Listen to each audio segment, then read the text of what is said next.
Hi, I'm Cindy Y. Davis, also at CYD did Scientology, did Scientology, because I did, and LifeSpring, but we'll get to that. Here we are on chapter 3. When we left chapter 2, we were going to go from Guam, oh no, from Washington. Oh God, which base was that? Where were we on chapter 2? There's so many of them. Okay, and let's see, for me that would have been 1, 2, 3, 4, 5, my sixth base, and I was just turning 10 when we were leaving, so that was 6 bases in 10 years, just for me, and more for Marcella, and more for Mom and Dad. Anyway, oh, actually the same for Marcella and Mom and Dad. Anyway, okay, so we were going to leave Fairchild Air Force Base in Spokane, Washington in 1967 and head to Guam. That's where I left off. What we're actually going to do in chapter 3 is rewind a little bit. I noticed there were some things that I didn't mention that I should have mentioned because they will pertain later on. Some of them won't, and some of them's just a little extra added fullness to the stories. And when I get done with this chapter in hopefully an hour or less, the next chapter will go on to Guam, which will fully at least be its own hour. Guam was amazing. So much happened there, and I was getting older and remembered more, and I'm excited to do chapter 4, Guam. But for now, we're on rewind. So let's rewind a little bit. So I wanted to mention that in the 1951 to 53 trip to England is when Mom started smoking. When she had gotten there, everything was different for her. Like I had mentioned previously, she had she was first time out of the United States and shipped to England, and now they're stationed in England. And she made a friend there, and she let the friend know that with the change in everything, including food, she was having a hard time having a bowel movement. And her friend mentioned smoking and coffee. So about that time, Mom started smoking and drinking coffee, which I don't know if coffee was a thing or not for Seventh-day Adventists. I don't know for sure, because I know, they were vegetarian, but I don't know how coffee fit in or didn't. Smoking was definitely out. So anyway, Mom started smoking and drinking coffee then, and it did help. So that was smoking for her back then. And then the other thing was our second trip to England. Well, it was my first trip to England. See, I was born at Travis, and 6 months old, went to Arizona, I think about a year in Arizona, and then we were off to England, and my brother was born in England in 1959. So I was only maybe 3 years old, and I remember, it's the only time I remember going on the Underground to get to London, and that was amazing to be on the trains underground, and so many people, and especially because we had been in a smaller town off base. So it was all new, and I was going to my first cardiologist, because what I left out previously was when I was about 6 months old, they discovered that I had been born with a heart murmur. So I had a little bitty hole that made enough sound that they could hear it, that there was a hole in the left ventricle. So on this other trip in like 1960 or 61, probably around 1960, Mom and I took the Underground together and went to see my first cardiologist. And I remember he had me run around his desk a whole bunch of times. He was like, you know, playing like he was chasing me around the desk. And I'm sure just to get my heart rate up and to listen, and they could hear it. Different cardiologists, I believe him too, let me hear it, but I didn't know it from anything else. So to me, it's just how it sounded, and it's nothing I felt. And I didn't feel, particularly then, I never felt anything physically with my heart at that point. But my heart will play its own role at different times in my teens, in the cult, and in the like first 10 years out of the cult, and in a bad marriage. So the heart comes up, so I wanted to throw in that part of England that I had previously left out.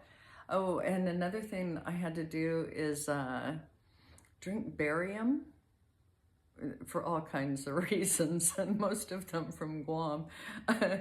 I'm lucky I don't glow in the dark. Literally, I'm lucky I don't glow in the dark. Anyway, that was my first experience with barium. You drink barium, and then they do like an x-ray, and then they can see whatever they can see after you've drunk this disgusting crud that is like drinking wet chalk, thick, wet chalk. Anyway, so that was my first experience with that also.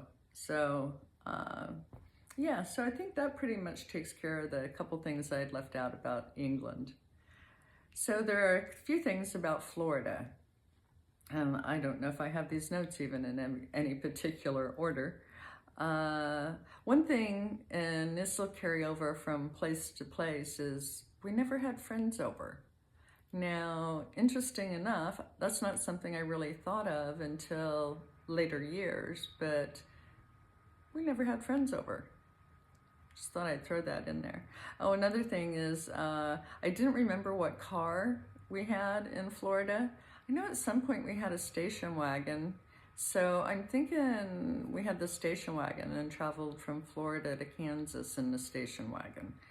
I think it was a fake Woody. For those not familiar, there were real Woodies, station wagons with real like wood grain on the outside panel. And for years you might see a Woody with the wood warping, the wood, you know, affected by the weather.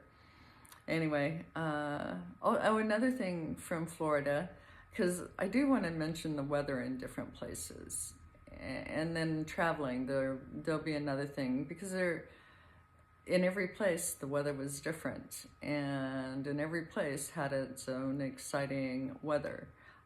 If not weather, like in California, earthquakes. So there's something everywhere. And in Florida, there were hurricanes, and we did have to prepare for hurricanes. And Florida was another place, or well, also in Guam, but Florida, where we had louvers. But I believe we had more windows. I think the louvers that we had on Guam may have been maybe like a kitchen window and possibly in the lanai, whereas on Guam it was the full house, all the windows.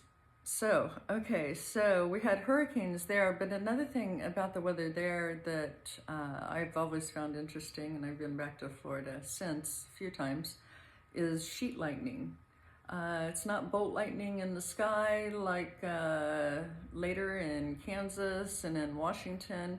It's sheet lightning. You see it come down like within 3 feet of the ground. It's just, so it's not all in the sky. It is in the sky, but it's not all in the sky. So there was sheet lightning. And then of course the winds and, you know, the palm trees, and which, by the way, and I was pretty up here in levels before I found out that palm trees are not trees, and palm trees do not provide oxygen into the air like trees. Palm trees are in the grass family. So, smoke a little palm. No, I'm just kidding. But they're not trees. Whole thing. If you're interested, I know there's probably somewhere you can Google palm trees versus trees in Los Angeles. It's a whole thing. Pretty interesting. I lean toward trees. Real trees, not tall grass. It's so funny. I've lived in so many places with palm trees. Anyway, in Florida, hurricanes, palm trees, you know, watch them lose their tops. I don't recall any names of any hurricanes that we were in. I don't know that any came particularly close while we were there, but I do remember hurricane preparedness. Okay. Oh, I had mentioned that this was during the race for the moon in the 60s. Oh God, what years were we there now? So, Patrick Air Force Base, Cape Canaveral, Florida, 61 to 62. And it was the race for the moon, and rockets were taking off all the time. Things were always taking off. I know that they were working on the Saturn at that time, and the Apollo missions were happening or preparing to happen at that time, but everything was getting ready. So seeing things take off into space as a little kid right there where you were living was an amazing thing. Well, along with that, let me back up. You think I would have all these closer? Okay, so Dad worked out there where they were working on the rockets, and we were able to go out to the building, which I had just asked, you know, Zig over here about, oh God, what did they call it? All right, we'll just do this. Ziggy, what is the name of the building where they built the Saturn rocket at Cape Canaveral in the 60s? What did they call that building?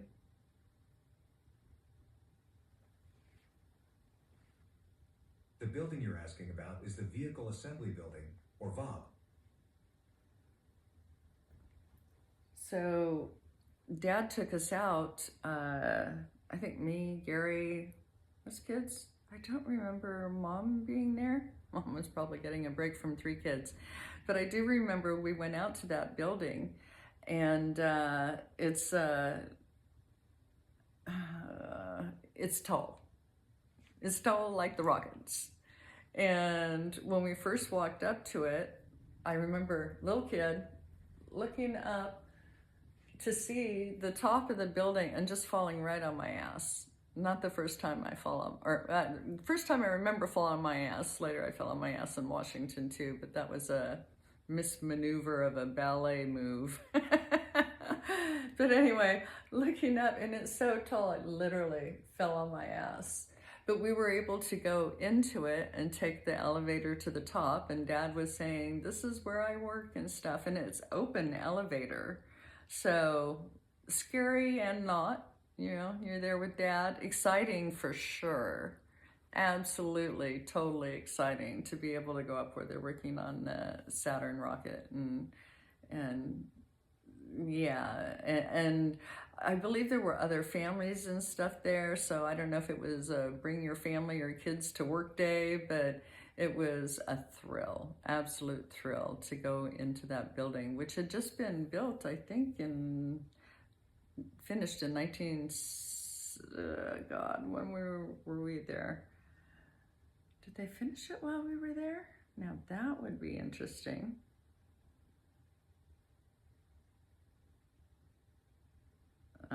Oh, wait, call Patrick working on it while we were there? I don't know if it, anyway, thrill of a lifetime to go into that building. Just a thrill just to fall on your ass in front of it. Okay, so wanted to make sure that was in there. What else do I have here?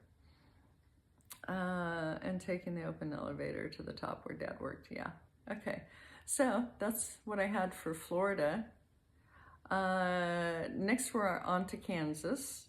What did I leave out in Kansas? Once again, noticed years later, but we didn't have friends over.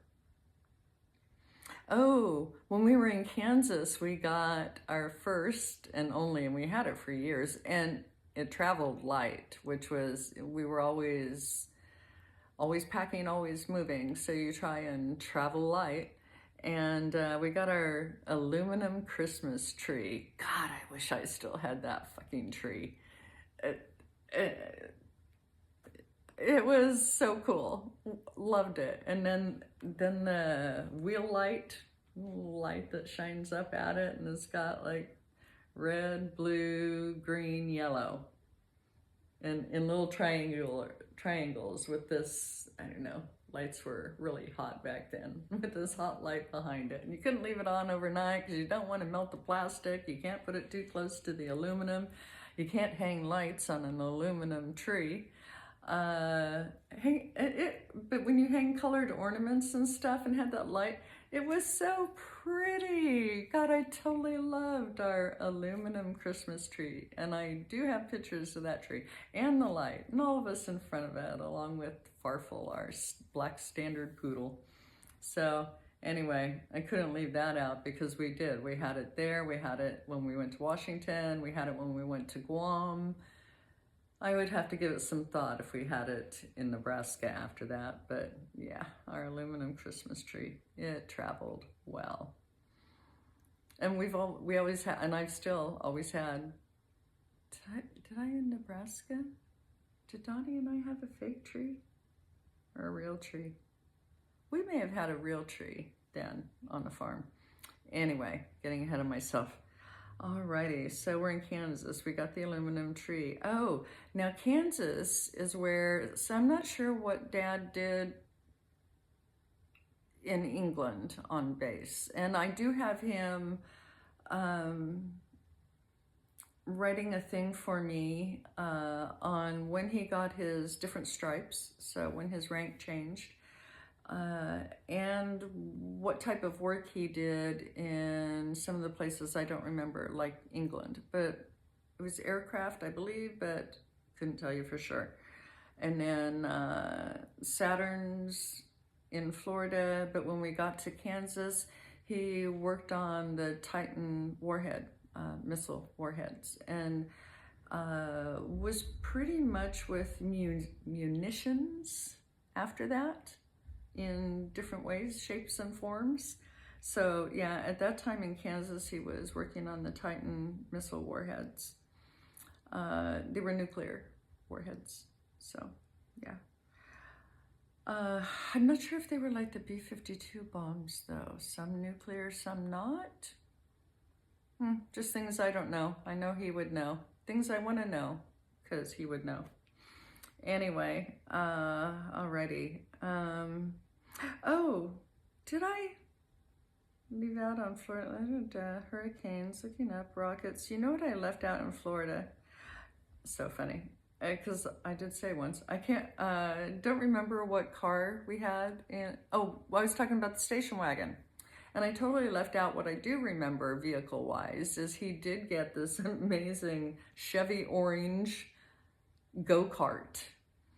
I wasn't old enough to ever drive the go-kart myself, but I remember sitting in his lap, having him drive around the neighborhood in this orange go-kart, and the sound of it, and a little more loud and powerful than a lawnmower.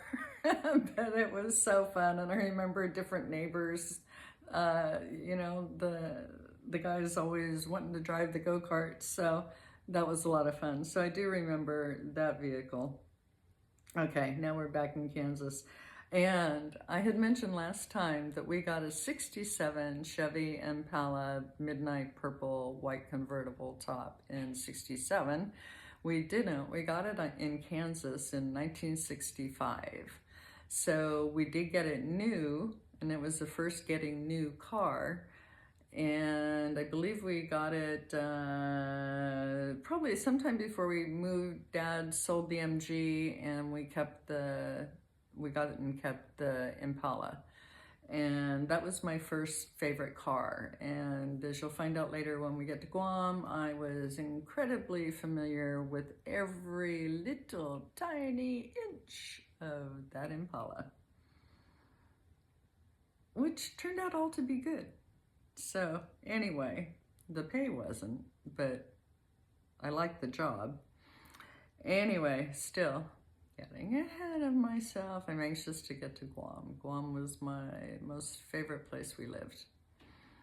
Alrighty, so yeah, so we got the Impala. So we traveled then. This is what I didn't put in before. Okay, so when Mom had gone to and from England, with and without kids and stuff, it had been by ship. And then it was trained to get across the country for her to, and then coming back, and yeah, and did they get a car? I don't know how they did it. It was all before I was born. Anyway, when we traveled, okay, so when we traveled, that must have been it, because I do remember the station wagon. So we must have had the station wagon in Florida, traveled from Florida to Kansas. What the hell name of that base is? 1963 to 64, McConnell Air Force Base, Wichita, Kansas. So that's where we got the Impala. Now, when we traveled from place to place, unless it was overseas, earlier ship, later plane, when we traveled around the country, it was always by car. So when we left from Florida to Kansas, it was with the station wagon. I remember sitting in the back of the station wagon, facing out the back of the station wagon. Don't remember ever using seatbelts. Don't remember if there were seatbelts. Anyway, wasn't a thing. Sit in the back, watch the cars behind you. Yeah, so that was how we traveled then. Now, traveling from Kansas to, we were going to move to Washington, but we always stopped in California. So we went to California and then up to Washington. So, and Dad did,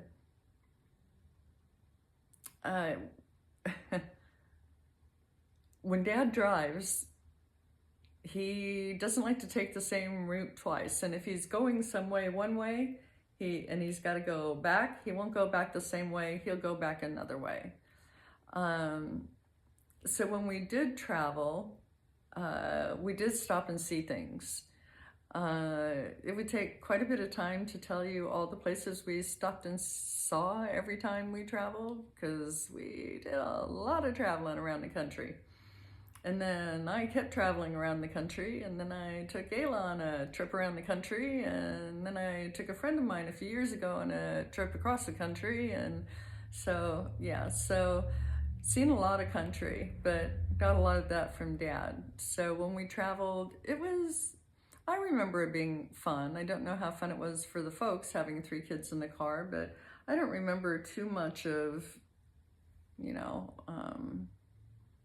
arguing or anything like that. I remember kind of being occupied most of the time, or at least not bored traveling. But it's something you do, and you're a brat, it's something you do, so you accept that as that's part of your job as a brat. Alrighty, so we always travel by car. So leaving from Kansas and going to California then, it was different back then. Highways, interstates back then, a whole lot more billboards and a whole lot more garbage along the roads. I don't recall us ever throwing garbage out. It wasn't that kind of thing. A little too much OCD in both sides of my family to be throwing garbage out the windows. But a lot more garbage along the side of the roads and a lot more places. But a shitload of billboards. Every time we traveled, there were more and more billboards. So, what else? Well, look at the notes. I do remember that every time we traveled, I'd worry about the tires, because Dad was always talking about we were getting retreads. Get those retreads. We're gonna get some retreads. And it was like, I was always fucking worried about those retreads. And I do remember us having flat tires on those retreads. Oh God, it was actually seriously pretty funny and pretty unnerving hearing about how your tires might just lose the whole tread at some point while you're driving down the road, which leads me right into,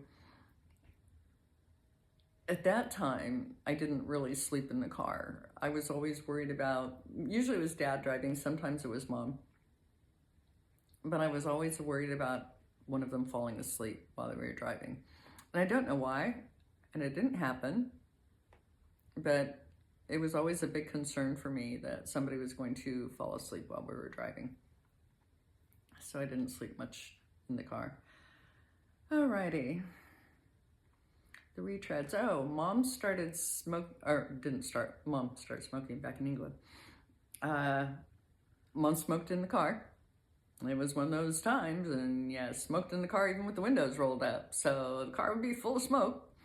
But yeah, so smoking in the car. Smoking ads on the billboards.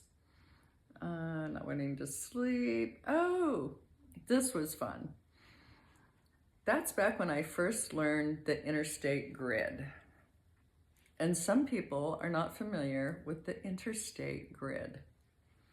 So, should I do it facing you?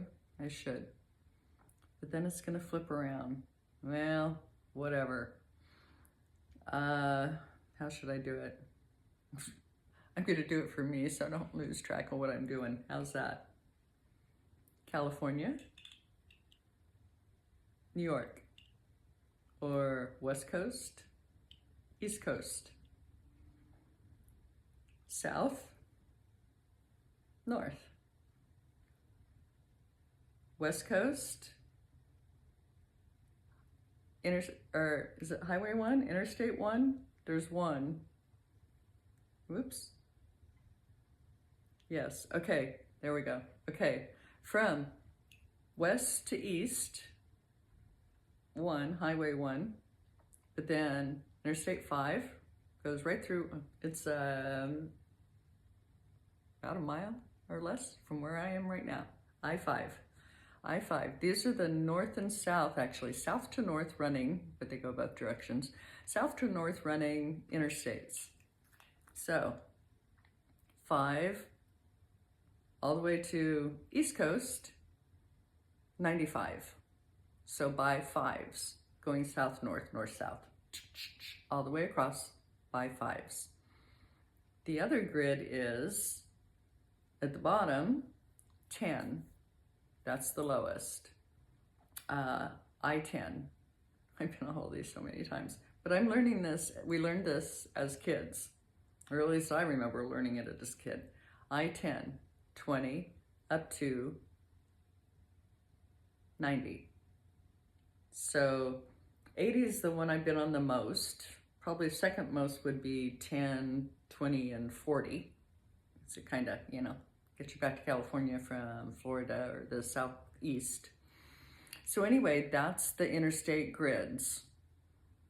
They're even, they're even from south to north, so 10 to 90, and 80, a lot of people are familiar with.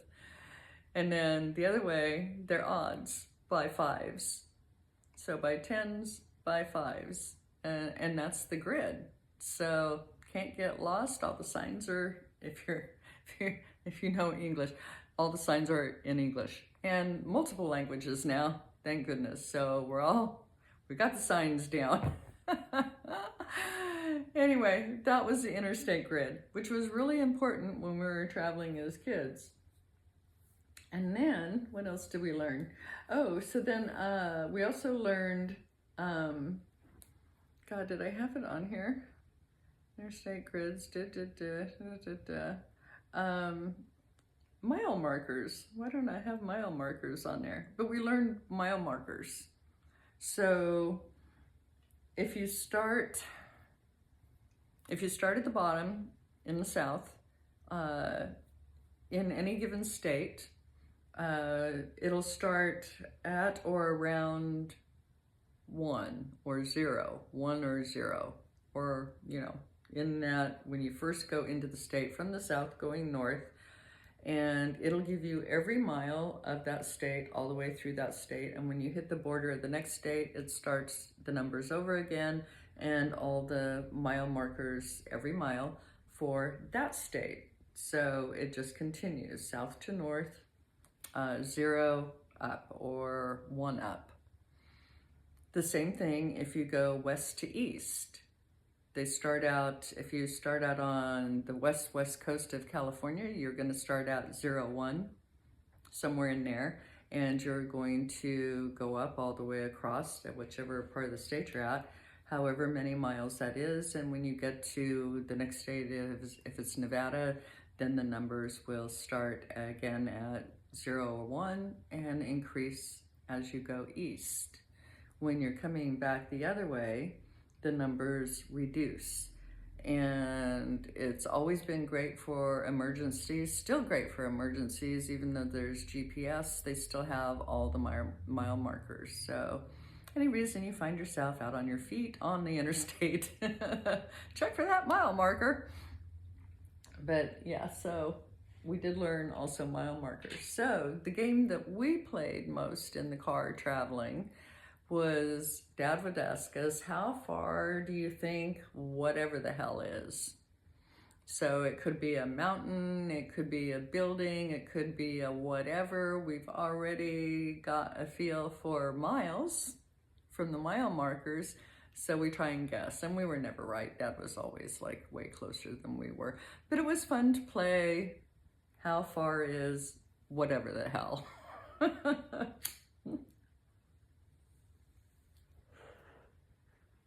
Which, by the way, is not what my folks called it, because I think the worst word Dad ever used was damn it. I can go damn it to fucking hell, but he would use damn it. I think Mom would use darn it. Funny. Anyway, so that's how we traveled. We also took a lot of food with us, picnic baskets with us. We've always taken ice chests with us. Remember getting ice at the gas stations all the time, even when you're getting another retread. Okay, so from there, you know, I'm drinking red wine over white furniture. Yeah. I'm still not used to having white furniture. It's been a little over 3 years. And I don't have any stains yet. Okay. All right, so, you know, I forgot to look at when I started. We're on to Washington. So Washington, oh, did we? Yeah, we already covered Kansas and the tornadoes when we were in chapter 2. Okay, now what we didn't cover in Washington are the thunderstorms, which in Kansas had amazing, like, rattle your universe, fabulous thunderstorms. Okay, so in Washington, they had amazing thunderstorms, but they also had, and they had bolt lightning. But you have lots of trees, so the trees made it scarier. Kansas, there weren't so many trees or anything, but for some reason with all the trees, it made it scarier, because you always hear about lightning hitting trees. And right behind our house in Washington was forest, pine forest, so lots of trees. So big thunderstorms there. But we also had snow, which takes me to the bedroom fire. Oh my God, the bedroom fire. Right, so Marcella's getting ready to vacuum. I'm sharing a bedroom with her. And we have bunk beds, and mine was the top, because if I had to share a room with everybody, at least I got to pick which bed I wanted, and I always wanted the top bunk. So I had the top bunk. So I'm up on the top bunk, and Marcella's gonna vacuum the room. And instead of plugging into another plug, she slid the bunk bed away from the wall and she plugged it in. It sparked like crazy. I didn't see it spark. I heard it spark. Then I'm looking upside down under the bunk, and I'm seeing it spark, and Marcella's seeing it spark, and we both start screaming. I don't know if either of us actually said fire, but we're screaming, and it is turning into fire instead of just sparks. And the bedspreads are right next to it or by it, and it's starting to be up the wall by a couple feet, and we're freaking out. And Mom's calling whoever she called, because this is way before 911. And the nearest fire department, and we're in off-base housing. It's all military, but it's off-base housing, so we're not within the boundaries of the base. We are a few miles, I don't remember how many miles, from the base. And the fire truck has to come from the fucking base. And there's ice on the roads, snow on the ground, because in Washington, you don't just have lots and lots of rain, you have snow.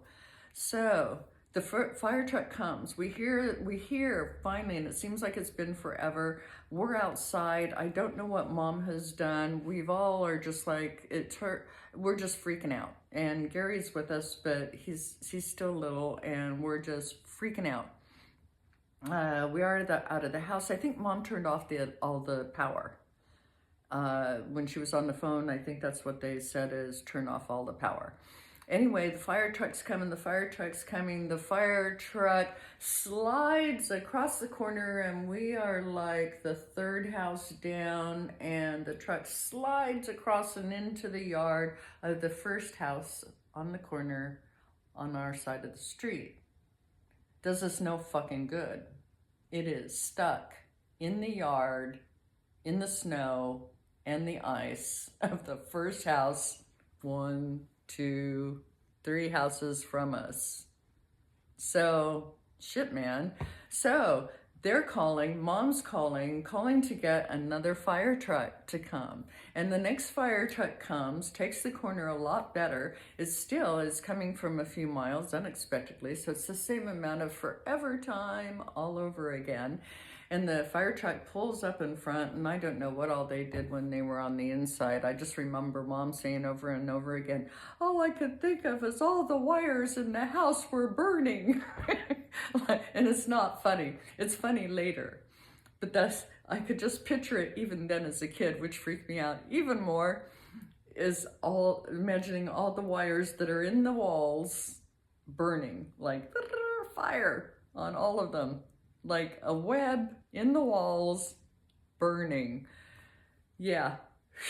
Okay, so that was the bedroom fire. Yeah, I don't remember the cleanup, the aftermath, the anything, but I do remember vividly that all of us and Mom watching that first fire truck just slide through that T intersection right in, and boom, right into the drifts and snow of the first house. Good try. Anyway, that was interesting, but not a whole bunch more. There were, when we went back inside, I do recall that it was about 3 feet high, hadn't gotten the bedspreads hanging over the bunk beds, had stuck pretty much to the wall, and it was from that outlet. So yeah, at some point, base housing, they have to send somebody, you put in a whatever for a thing for somebody to approve to come and fix your things. So that all had to be done anyway to fix that. So that was the bedroom fire. Alrighty, that was exciting.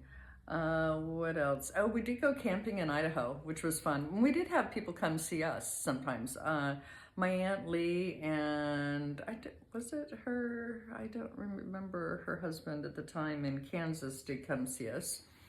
I know Aunt Lee did. She may have been just her. And then in Washington, Aunt Lee and Uncle Wen both came up to see us in Washington and, stay over and hang out and stuff. And then that was my mom's sister and husband, Aunt Lee and Uncle Wen. And my dad's sister, Betty, she came with her husband, Don, they came up and brought their camper and stuff and came up to Washington, and we all went over to, and they had their kids, which was 4 girls. And we all went over to Idaho and camped out in Idaho, wasn't too far from Spokane. And remember hanging out at a lake over there, don't know which one and stuff. Remember doing a little fishing and a little swimming and just hanging out, playing with the kids in the Idaho mountains instead of the Spokane, Washington forests and stuff. So that was really fun. So we did have relatives that would come and see us at times. Let me see. While we're still in Washington, again, don't think I mentioned it for Washington, we didn't have friends over. And also, that's where I really noticed the beginning of seen and not heard. There were really no conversations. I don't remember Mom and Dad really having conversations, even at the table. I don't remember any like back and forth conversations. I know that as kids, we didn't have like conversations with our parents about things. There were occasional comments about maybe something on the TV or go play or, you know, pass the whatever, but I don't remember conversations. I do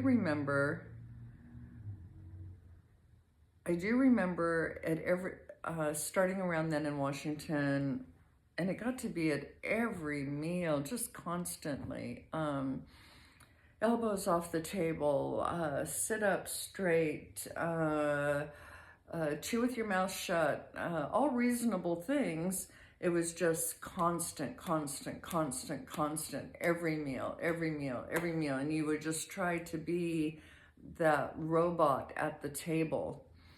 And then, yeah, so add that kind of starting to the food things is the just constant, oh God, I hate to say nagging, but it was just constant, not just nagging, even berating you for doing it, for having an elbow on the table or resting your arm, you know, on the edge of the table or not holding your fork or spoon right, and it was just, you know, napkin in your lap, but it was just constant all the time. Pick at the table. Eat this way, that way. And was it there? God, was it there? I don't think it was there yet. I think it was on Guam. But I have it down for Washington. But I honestly, I think it was later, so I think I'm going to move that. But all of us being not just nagged at, but degraded, basically, for our lack of manners or not being able to retain manners or not, just being picked at constantly at the table. And I just get tense thinking about it. And yeah, I still don't very often eat at a table. Anyway, I'm getting ahead of myself. All right, so we're back in Washington in the 60s. I had mentioned that I had started sucking my thumb in Kansas. Washington, I was still sucking my thumb. So we're talking about 8 to 10 years old, 7 to 10 years old, somewhere in there. Still sucking my thumb, pretty good calluses. And this is where the folks tried different things to get me to stop sucking my thumbs because according to the doctor, and I can see it, you suck your thumb long enough, your teeth are going to start separating and it'll start affecting your teeth and your mouth and your bite and got an incredible itch. Okay. And everything. So I had big old calluses on both thumbs, favorite thumb, next favorite thumb. And the folks tried, what did they try? They tried this black tarry stuff and they would put it on my thumbs every night. And I got used to it. Oh, and the next thing they tried was red. You want to guess what it is? You want to guess? You think it's iodine? No, not iodine. Mercurochrome. Yes. Suck on mercury, Cindy. I got used to it. what else did they try? They tried socks. And you know how easy it is to work your way through a sock? It's pretty darn easy to work your way. I had a really active thumb. My thumb was pretty strong. I could work my thumb through a sock. So anyway, I was still sucking my thumb going on 10. So yeah, that was happening. What else? I have to move this. Sorry, folks. I know, I'm looking away and down, but I have to move this one cut to down here. Oh, perfect. Paste. Okay. Yeah, I know that happened in Guam. All right, we did thunderstorms, bedroom fire, camping in Idaho, didn't have friends over, seen, not heard, food things. Oh, right, how to be at the table. And that added to my, like, food things that will continue. And it was every meal, all the time. It was just constant. Thumb sucking, tar, red stuff, mercurochrome, socks, calluses, teeth. But the teeth were still okay, so we're still good at that point. Okay. Oh, wow. So we're going to travel just a little bit from Washington, and we saw some when we left there. So 67, ballet finished. We went to Grand Coulee Dam, the Space Needle, and yeah, in chapter 2 I talked about the family reunions that we had under the willow tree at my grandmother's house, my mom's house, where all of the picnic table sized tables, regular sized tables, would be set up around outside the edge of the trunk, you know, plenty of room to walk on both sides of any table under this umbrella-like humongous willow tree, cut perfectly to the grass with an archway to go through to get in and out of it. Just, oh God. Oh, the memories of family reunions under the willow tree just blow my mind still. Always my favorite tree. Anyway, we did see family there. We went to my dad's folks, saw family there. I have pictures that have now become color when we were moving from Kansas, went to California, and then north to Spokane. The pictures were still in black and white mostly, and now coming out of Washington, the pictures, except for my brownie camera, are pretty much in color now.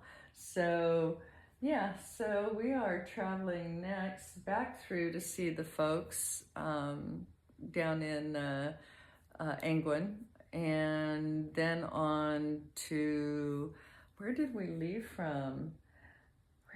I'm not sure. You know, I'll have to look at some point and I can pull up the records on Ancestry on where we left from, because as a kid, I don't really remember where we left from.